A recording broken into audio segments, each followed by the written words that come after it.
What up, folks? What it do? Welcome to another episode of the Best Advice Ever podcast. It's your boy, the bow-tie comedian Mike Goodwin, welcoming you to another episode of positivity and hilarity. So we're going to kick this thing off by just saying, number one, thank you for hanging out, man. Thank y'all for tuning in. I would love for you to provide me with feedback. So one of the listeners recently said something about the Q&A. So if you want to reach into the podcast, just send me an email at info@comedianmikegoodwin.com. That's info, I-N-F-O, at comedianmikegoodwin.com. If you have a question for the show, if you want to give any feedback to the show, I greatly would appreciate it. I love to hear from you, and I want to hear from you because I want this to be something that you enjoy, and I want to, in addition, make it enjoyable. The way that I typically start the podcast is I talk about being on the road again. I was just on the road this past weekend.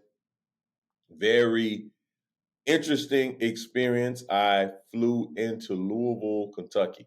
Now, I don't know how you say it, Louisville or Louisville.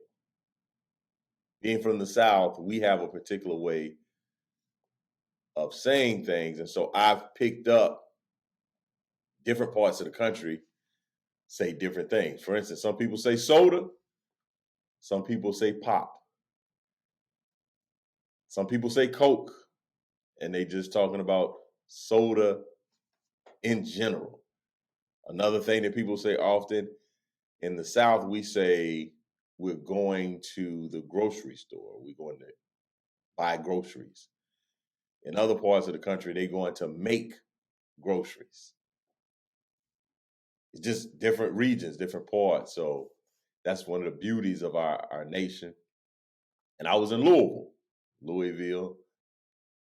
I don't know, I like saying Louisville. When you think about Louisville, I think about Louisville Slugger.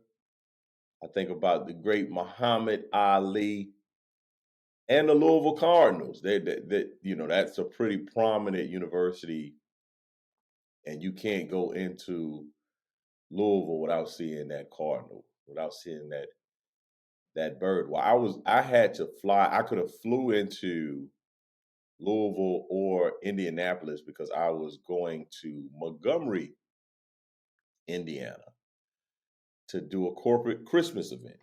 And so typically I'll get the information about the event a few days before. Well, not a few days before. We'll do the contract. So I have some of the information about the event.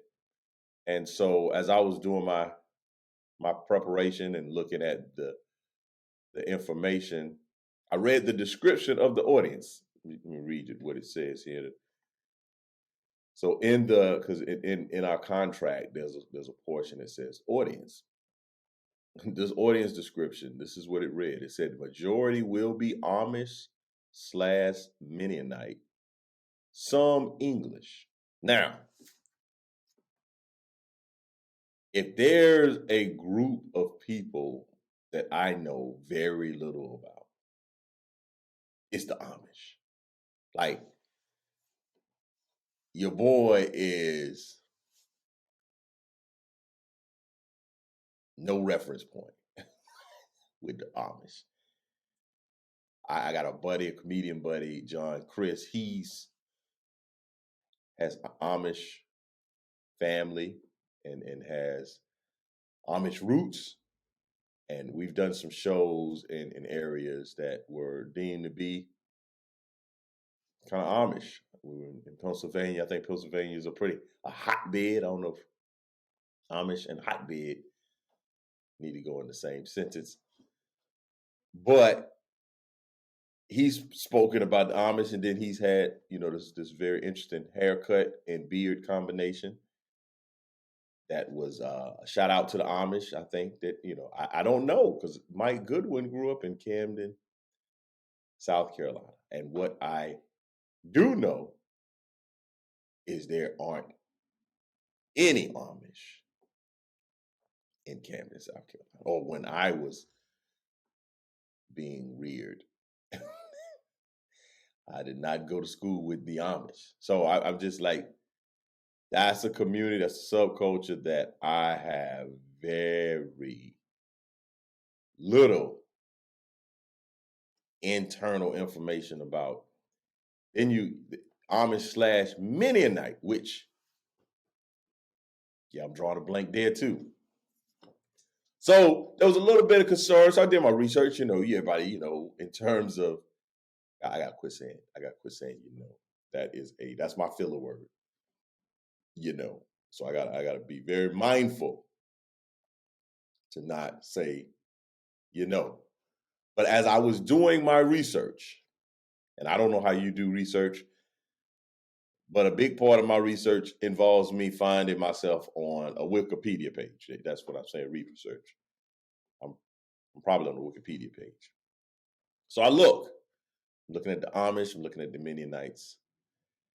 One thing I found to be very interesting that I did not know, which I don't know a lot about the Amish in general, is that they have created a very lucrative enterprise of breeding dogs. Now, in your mind, you automatically may think furniture when you think Amish, but Amish are out here getting the bag, breeding dogs. There was a statistic that I read that this particular dog, there was like 97% of the breeders were Amish. And they get in the bag. So they're not fighting the dogs like someone that we're familiar with. They are breeding the dogs and getting the bag. For those of you that are not familiar, getting the bag is a new way of saying making money.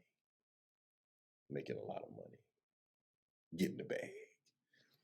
So I found that out. I also found out that that Amish do not use electricity, but they're very big on solar and battery operated energy. And so they kind of cheat.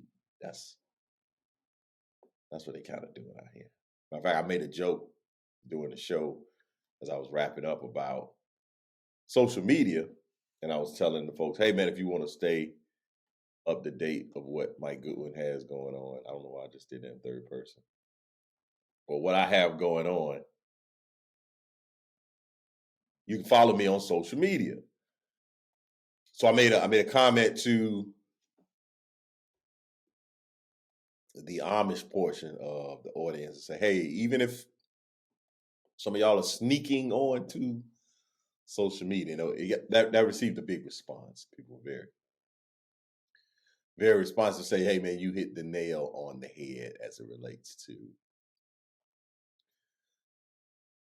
the Amish sneaking on social media. Like I said, y'all might not have an account, but you out there. You on the interwebs.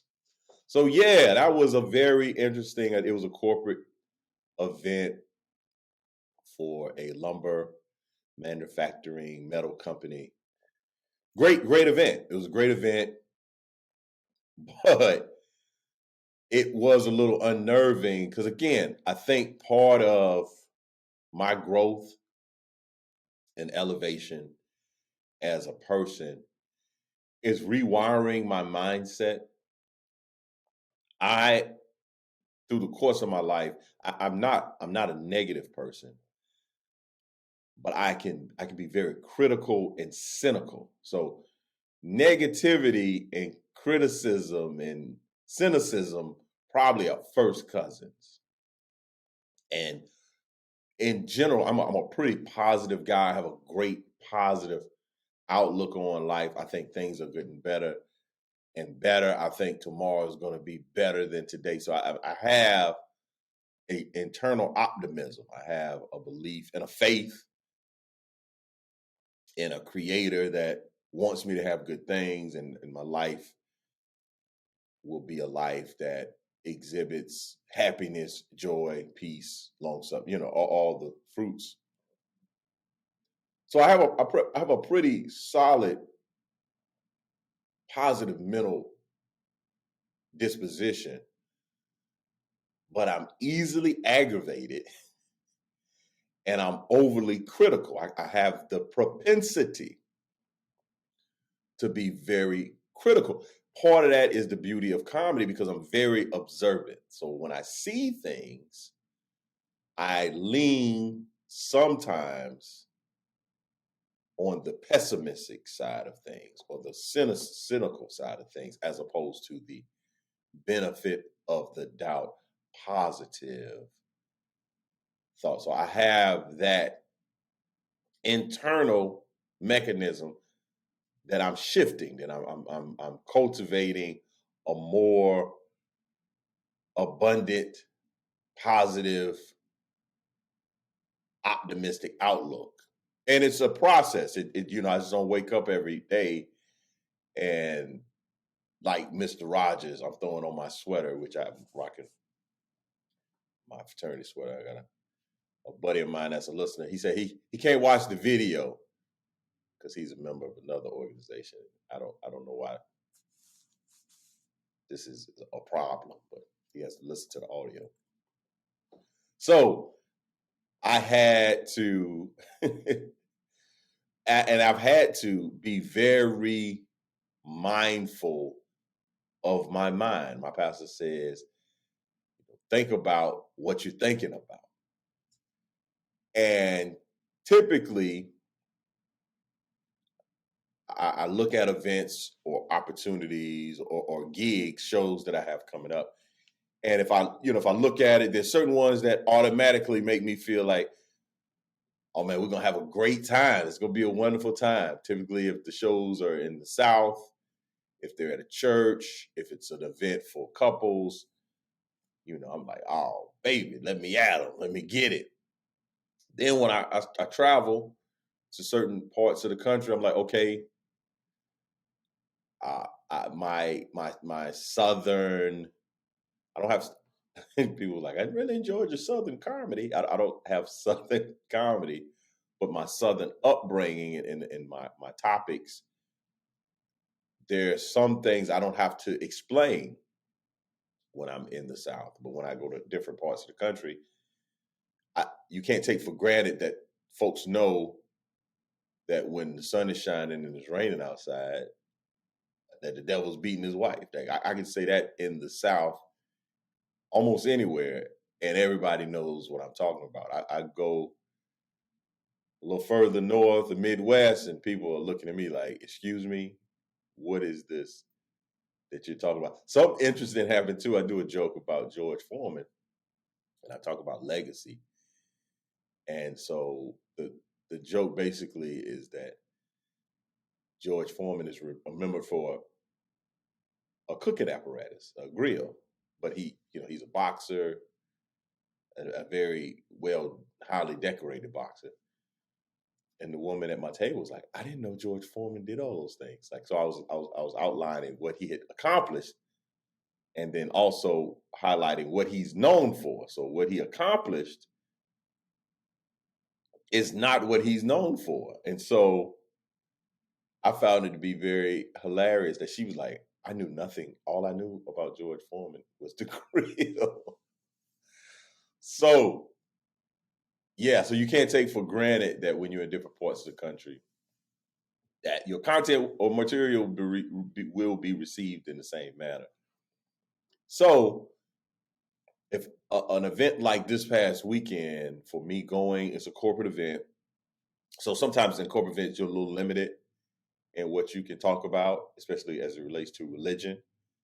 And I have a lot of jokes about my faith. So you're like, oh, I can't do some of this content, some of this material. But that wasn't a problem because this was a privately owned company. But when you throw the Amish and Mennonite, and then I sent back to my manager, who is the English? So I understand Amish and Mennonite, but who's this English? Who? And apparently they're us, like everybody else, like the people that are not Amish in many a night. They're just like, they're, what was the word? This is Protestants, just regular, everyday, run of the mill people. But English, when I saw that in the description, I'm like, are people from Britain gonna be there? Like who is the English? I said that back. I mean, that was the question I said back. I said, who is the English in parentheses? And basically English are just everybody else. Well, I didn't know this. And so when I pulled up, so basically what happened, I flew into Louisville. I ended up getting a hotel in Jasper, Indiana, so Louisville's 2 hours from where my event was taking place.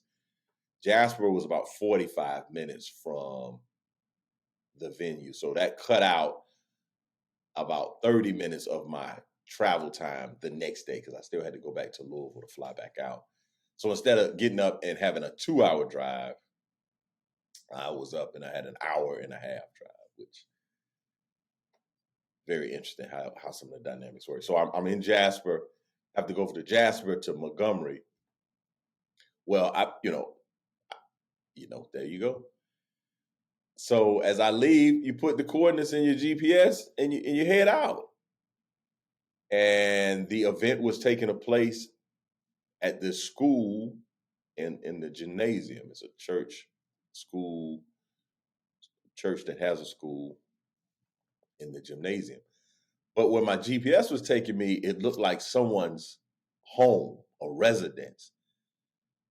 And as I was driving on the road and it was telling me to make a left, I was like, nah, that definitely is not the place. Like I didn't know the place, but I knew that wasn't the place. It was a beautiful home, but I was like, that's not where they're having this event. So I kept going down and then I made the next left. And I saw what was a church. And then it was a parking lot that wasn't finished. It was kind of gravel parking lot. And off to the side, there was a horse and buggy. And I just was, I don't know, I was shook for a second. Like, so I called a person that I was the point of contact, and they were like, yeah, I'm standing outside. This is the location. And I was like, well, okay, it said that it was the next street over. So I was a little shook. My confidence had taken a hit, especially when I saw this gravel parking lot, horse and buggy. I was like, man, what is this? What am I getting myself into? So when I walk up, I get out, I introduce the guy, and then you see folks in the traditional Amish garb. The ladies have the little styrofoam cup on their heads. It's not a styrofoam cup. The guys have the suspenders and the white shirt buttoned up. And I was like, what? So visibly, I looked like, yeah, I don't know what this is. And so the guy that hired me, you could tell he was like, he's gonna be great. It's gonna be fine. I was like, yeah, I'm gonna be fine. But just like in this moment, I was taken aback. I was caught off guard. So, and at the end of it, it was a great experience. Like it was a great show. We had a good time. Folks laughed. We did all the things. Like it was what it was supposed to be. Amish folks were in the audience. And there was a lot of activity. There was babies doing a lot of talking. But it was a show, and it was a standing show. I had a microphone. I had an audience, and we had a good time. But that really kind of threw me for a loop. But what it solidified for me is, hey man, when people hire me to come do events, they know what I do. So come do the thing that I do. And I'm at this stage of my career where I don't think anybody's rooting against me. When people bring me in, they fly me in, they have me at their event. They want me to come in and they want it to go well. And so I have a mentality from when I started of kind of chip on my shoulder. I don't want to do bad. I don't want to not have a great show. So it's just like, it's not positive energy. It's not great energy. It's not energy. I was talking to my son this weekend about, oh my goodness, the things. My son, so if you look at children, and this is going to lead us right into the best advice ever. My son, who I love dearly, requires 100% of my parental attention. Like, my daughter may require 80%, sometimes 45%. It fluctuates, but she never maxes out the parental responsibility. My son account is at the max. He overdrafts out of my parental account. Like, he puts the amount of strain that my son puts on me. It at times can be overwhelming. Part of that is because I see so much of me in him, the things that are problematic. And so it's great to see things in someone that you celebrate, which he has those things. He's a great personality. He's a cool little kid. But there are some things that I see in him that I, as an adult, still have challenges with. And I want to give him the tools and the ability to mitigate those challenges, because he is not at the mitigate challenges time. He's at the, I'm all about doing these challenges on TikTok time. Like, he does all the challenges, the singing ones, the dancing ones, and it's a challenge to be in community with him. So I was talking to him. He and then that's the other thing too. And I'm also battling my experience as a child, like what my parents would have done to me. And that's a wild place to be if you have not reconciled that my parents did the best that they could have done with the information that they had and who they were. And I'm going to do a different thing. For somewhere in my wiring, the right thing to do as a parent was the exact same thing that my parents did when they were, and that, no, you should do some of the things my parents did. I should do the opposite of those things. And so I'm yeah, it's a challenge. It's a big challenge. And he brings out 100% of my fatherly responsibilities. Like, he's maxing the account out. So I was talking to him, and he had got himself into some trouble at school, and then he in classic my son behavior, he creates this. He's sitting down writing these lists of things that he should stop doing. He should stop. But as I'm reading, he said, I need to stop making poor decisions. I need to stop touching other people's property. And I'm like, no, you need to be declarative. You need to say, see that with the need, we need to get rid of the need. What would be most beneficial is I will not touch other people's property. And I was explaining to him, need gives you no consequence. Like, I can say I need to go to the gym. I do. I really do. But am I going? We don't know. I need to get 8 hours of sleep every night. Yes, you're absolutely correct. You do need that. But are you going to do it? That's the question mark. So you need to be more definitive. You say, I will get 8 hours of sleep. I will go to the gym on Monday, Wednesdays, and Thursdays. You need to be more active than passive in your language. And so when you're more active in your language, you're more apt to do the thing that you said that you're going to do. It's I remember a guy talking about pornography, and he was saying the way to not watch or view those things is to say, I'm not the person. I'm not the type of person that does that. That's not who I am. So if that's not who I am, I don't need to look at that, as opposed to, yeah, it's probably not a good idea. I'll probably restrict the time. Like, no, I'm a person that doesn't view that.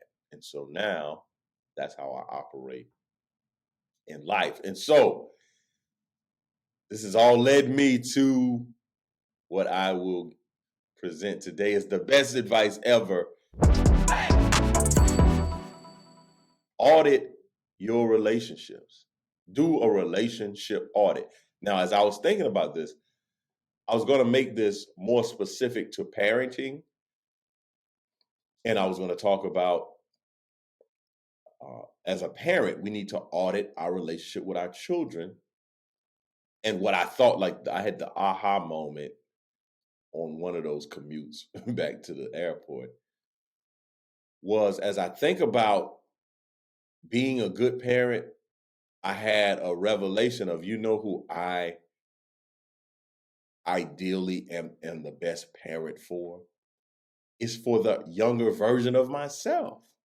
Like, all of my parenting ideas, the majority of them, a lot of them, if I don't review them or evaluate them, I'm going back into my childhood and trying to correct what I would have deemed to be unacceptable or something that I would have desired as a child. So I'm the perfect parent for me when I was growing up.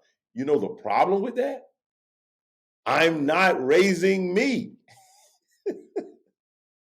Like, I had that thought, like, the way that I think, I'm thinking directly about, man, young Michael Goodwin, who's myself and not my son. I'm thinking of all of his interests. Like, how could I better shepherd this young man through life? Unfortunately, I'm grown. I'm an adult. Now, there's some things that counseling has helped with in terms of refocusing and reevaluating. But I need to be the best possible parent to my children. And it's not a one size fit all. So for my daughter, I may approach a situation and that may be totally in line with how she receives information, how she learns, how she processes. But my son, it may totally be the opposite. And so I had the thought that I need to audit, and I constantly try to audit my relationships with my children, with my wife. And what I mean by audit. So the definition, I'm all about definitions. So I looked it up and it says the systematic, independent examination of the books, accounts, documents, and vouchers of an organization. An audit is an independent examination of a financial information of any entity, whether profit oriented or not, irrespective of its size or legal form. So basically, who's checking your books as opposed to seeing if you're operating in the black, if you're operating in a profitable position as opposed of a position of liability and lack. So as that relates to relationships, are you asking questions of the folks that you're in relationship with that would give you feedback on how you're interacting with them? I just recently had a conversation with my children. It was a few months ago because I was talking to a friend of mine, and I was talking about how I was engaging with my children, and I was just parenting in general, and she shared with me some of the mistakes she made with her own daughter, and she encouraged me and even challenged me to go back to my children and to apologize to them if I have not been communicating to them in the manner in which they needed to be communicated with. Because as I was communicating, or as I was talking to her, she highlighted the point that, hey, yeah, the stuff that you are saying, that's great if you were raising you, but you're not raising you. So a prime example, my son got into some issues at school because they were slamming these Chromebooks down. Somebody slammed his, he went and slammed it, theirs. And so I was explaining to him part of my struggle, or part of my frustration with his generation, my children's generation. They don't value things because people just give them computers.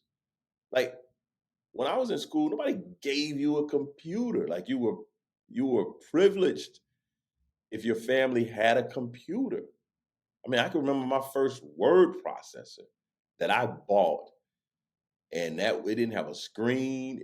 And I just was typing my little papers out. So I have an intrinsic value for things because I had to invest, and I had to sow, and I had to sacrifice. And once I received these things, I was grateful. I was even explaining to my son about they just get it. They just get stuff. Like they just get stuff. Like like my wife recently went and bought some shoes for my son. So this is my paradigm, folks. And this is me talking. You don't gotta be frustrated with me. This is my orientation. When I was in school, I had two pairs of shoes. I had school shoes. Well, let's say three, but basically it was two because one of those shoes served as both things. So I had school shoes and I had church shoes. Now, when I say three, I'm saying play shoes, shoes that you play in. But my school shoes and my play shoes were the same shoes for a long time. Now, maybe later on, I was able to get a pair. And basically, your play shoes are just the school shoes that you wore last year. So it's not, we go to the store and you get, okay, these are going to be shoes you play in. These are going to be shoes that you go to school. No. So we didn't have a lot of shoes. Like, I just did not have shoes. Now, if you go in my closet now, Mike Goodwin has what? Shoes. Because Mike Goodwin maybe is overcompensating for what he didn't receive as a child. So now I have shoes that I don't even really wear, but I wanted shoes when I was a child. With my son, he didn't have that desire. My wife goes and buys shoes. When we got shoes, it was at the beginning of the school year or Christmas. You might have gotten some shoes. But the shoes that you got in August are the shoes that you're going to wear until May. There's no more shoes. No one's coming to shoe save you. Hey, these are the shoes. So when my wife goes and gets my son's shoes in November, and she goes and gets like two pairs of shoes, there's something in my brain that like a little short circuits a little bit, short circuits, because I'm kind of like, how you gonna get two pairs of shoes for what? What's going on? There's no special occasion. It's not. Those are his Christmas presents. Like, no, we have abundance. We have the ability to buy shoes. Now, as it relates to that, because my son doesn't think about shoes, if the shoes that he wants, he has, for whatever reason, it's not whatever reason, it's laziness, lack of effort, my son doesn't untie his shoestrings. So I don't see him do it. I just know when I go in his room, his shoes are sitting there and they're still tied. So what that tells me is he just takes his shoe off his feet because it's easy. Like, so I take it off tied, I put them back on tied. I don't have to tie my shoes. And I'm explaining to him, no, the way you care for your shoes is that you untie them, you take your foot out, you don't stand on the back of your shoe. You treat your shoe with some care. You value the shoe as opposed to just hey man, I'm just going to treat these shoes any type of way because I have no concept. I didn't buy them. I didn't pay for them. I don't know how much they cost. So I have no problem not untying my shoe and just sticking my foot in and pulling my foot out and standing on the back of my shoe or slamming Chromebooks that I haven't paid anything for. And so that's one of the things that I internally have as it relates to interacting with my children. Like, hey man, I want y'all to have a more higher regard for your belongings. I want you to. And so there's things I have to do to be more intentional about creating value around the things that they have and maybe having them invest into what they receive. You know, the phone my daughter got a phone 16. So now she's waited a long time. So to get it at 16, there should be a level of appreciation and gratitude as opposed to like, I'm 9, I got a phone. I've always had a phone. Like, no, there's something in her brain that's like, no, I hadn't already had a phone. So let me be mindful that there's a particular way to conduct myself with this phone. And so I would encourage each of you to audit your relationships. Now, when I say audit, that means an outside source. Now, you can have your wife have conversations with your children and say, hey, how's your dad doing? What would you like for your dad to do a little differently? What's going well? What's not going well? I heard along the way of my life at some point that feedback is the breakfast of champions. You can't change what you don't evaluate. You can't change what you don't measure. And it's very uncomfortable. It's very uncomfortable to apologize to your children or to ask questions of how can I best parent you? Because I know how to parent me. I'm not 100% sure how to parent you. So you're going to get some of the stuff that I got that was bad stuff. You're going to get some good stuff because I'm more mindful, I'm more educated, I'm more mature. But I want to also give you what you need. Same is true in my relationship with my wife. That's why marriage conferences, marriage enrichment, anything that you can connect with positive around building your marriage, maintaining your marriage, putting maintenance onto your marriage is very easy to succeed, but it's very difficult to maintain success. You can succeed, you can win a championship, you can win a game, but can you build a winning culture? Can you build a winning program? And that's what you can do if you audit relationships. And again, it doesn't have to be always, I'm thinking of an audit, like the technical explanation of audit, but I'm thinking you can audit yourself. You can ask these questions. You don't have to have an outside person to find out this information. You can ask these questions yourself. Now, you may not get all the 100% right answers or the truthful answers, but at least you're showing an effort. You're showing you're being deliberate. Maybe you have the individuals write down some things that they would like for you to know. What were some things how are things? And here's a simple way to audit. What's going well? What can we improve on? And what do you want to see in the future going forward? Like, those are just 3 great questions. What's going well? What can we improve on?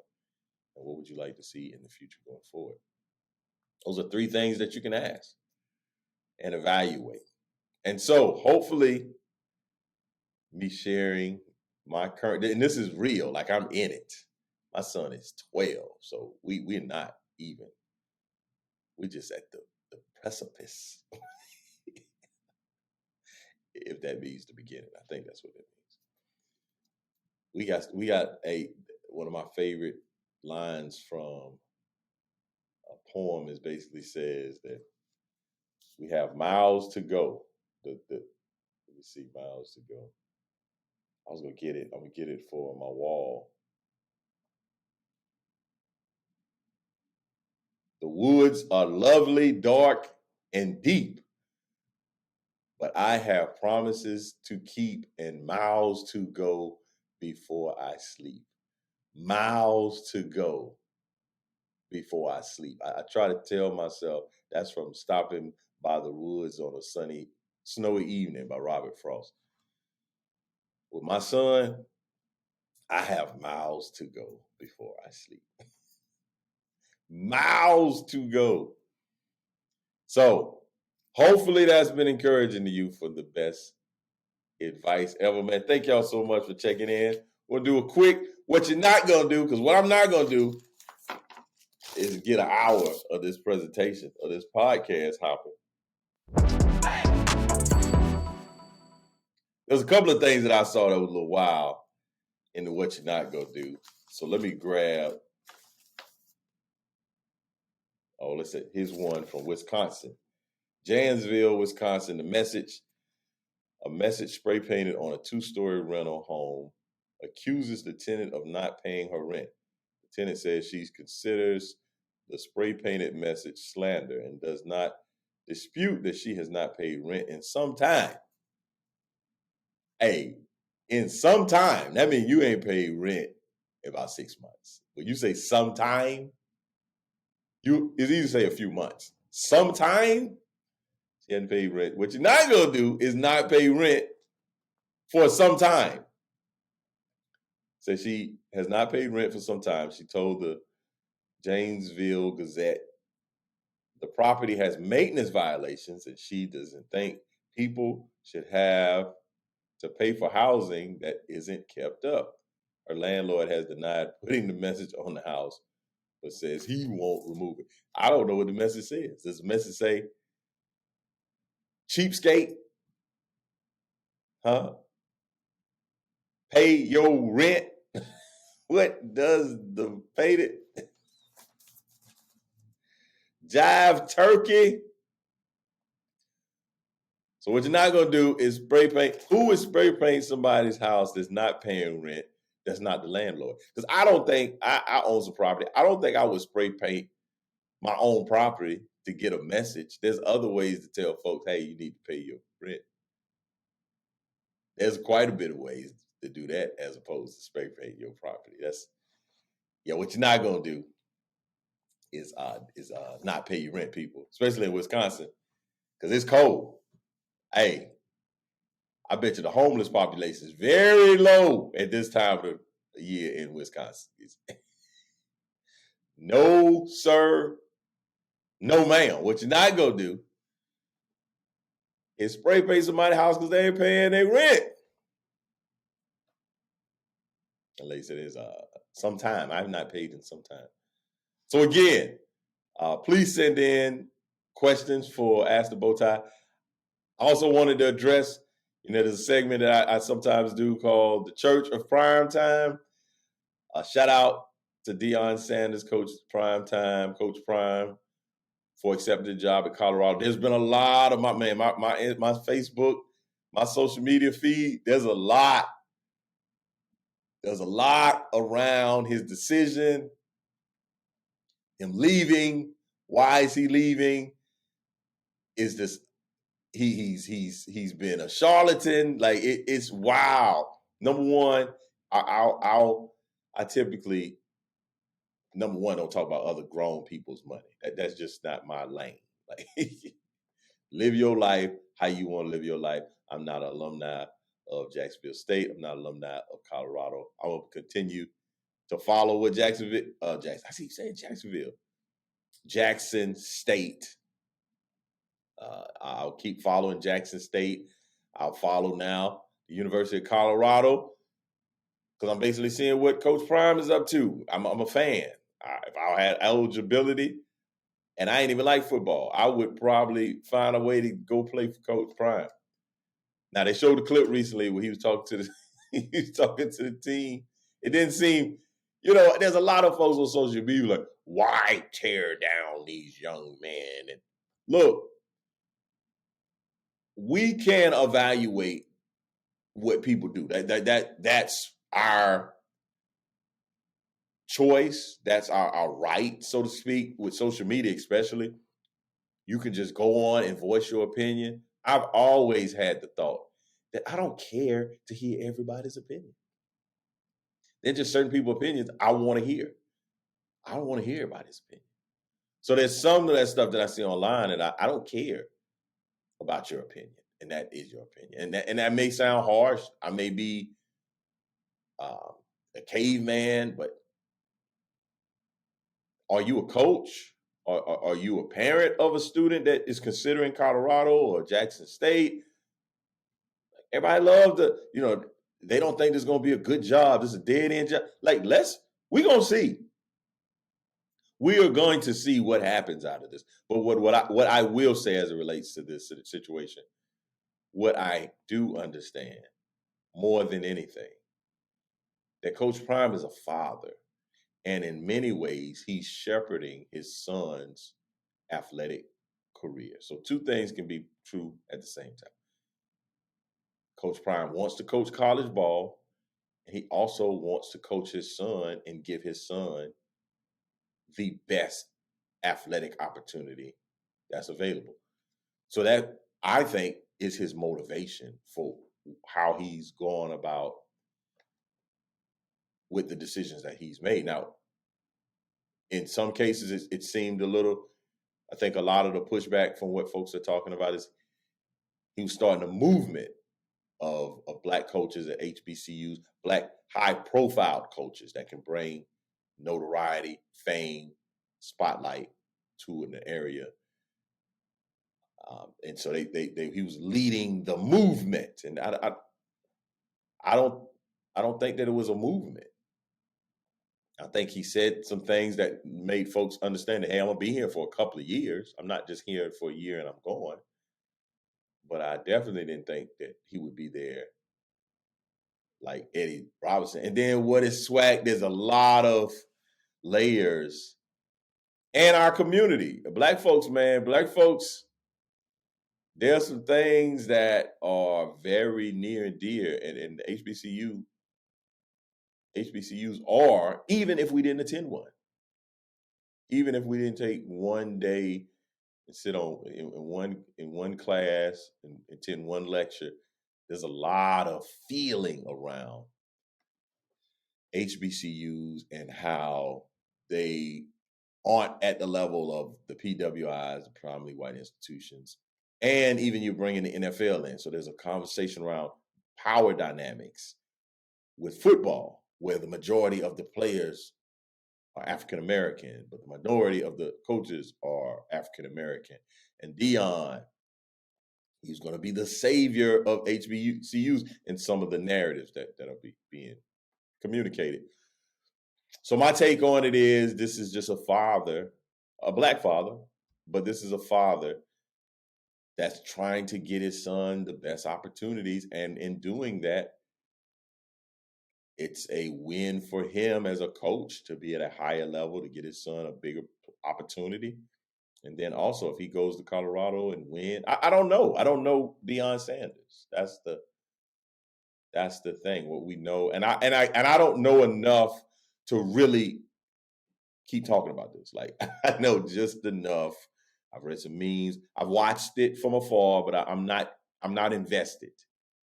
So take my words with a grain of salt. I have no hard stance on anything. The only hard stance I have on, folks have the ability to pursue their life choices. And I agree wholeheartedly with something Coach Prime said.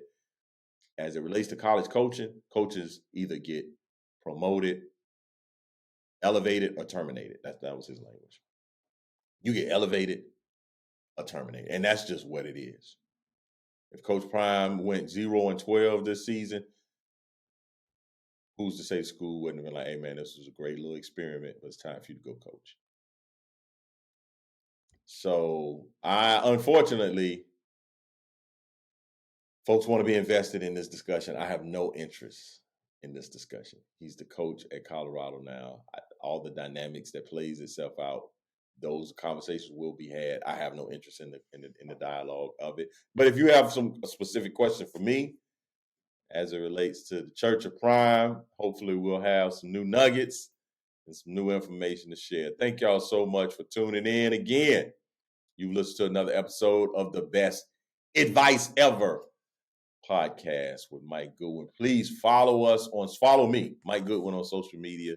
I'm at comedian Mike Goodwin on Facebook, Instagram, and Twitter. I'm at Bowtie Comedy. You can find me on YouTube, but you can find me at my website at MikeGoodwin.com. Tell someone about this. Rate the podcast. Give me 5 stars.